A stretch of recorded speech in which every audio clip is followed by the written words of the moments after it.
Wow, this is going to be so interesting. Tinatawag kang Reyna ngayon. Reyna ng mga sexy films. How does that feel? Up until now, actually, I never look at myself as will be like that in the future.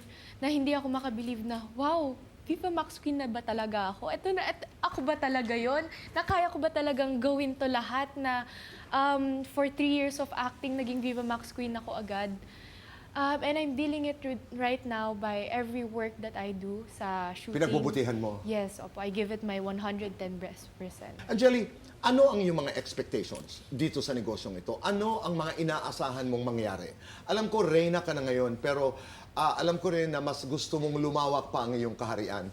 What are your expectations? My expectation will be, sabi nila, nandyan ka na, andun ka na, pero malayo ka pa. Ganda nun. Nandiyan yes. ka na, pero malayo ka pa. Malayo ka pa, yes. And my expectation be, of course, it won't be easy. It never was easy. And there will always be challenges throughout. But you want to be your a career. big star. Yes. Yan ang pangarap mo. Yes, opo. From the very beginning as a child, you've always dreamed of becoming a big star. Yes. Talagang show business ang iyong tinitingnan mula't mula. Yes, opo. Ano ang reaksyon ng mama? Ano ang reaksyon ng iyong kapatid nung pinasok mo itong pagpapasexy sa pelikula? At first, yung mom ko, she was really scared. She's scared of what my future would become kung hindi ko kinuha yung gusto ko na mag-doctor or lawyer. Pero nung nakita niya yung second movie ko at napanood niya yung movie ko, nasabi niya, you have a passion, anak. Do whatever you want as long as hindi ka nakakatapak ng tao at nandito lang ako gagabay sa'yo.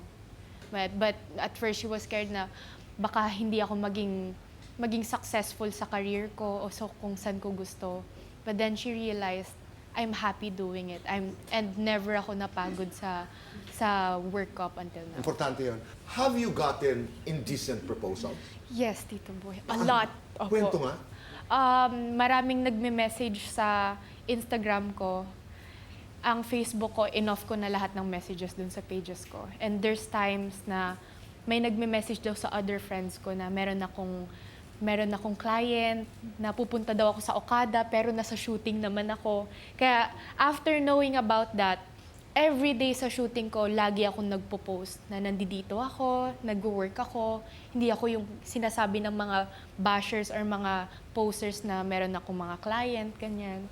At first, pinost ko pa sa kanila kasi sobrang nadadown ako na I'm working hard to be seen as an actress and I do my work very professionally and sobrang sineseryoso.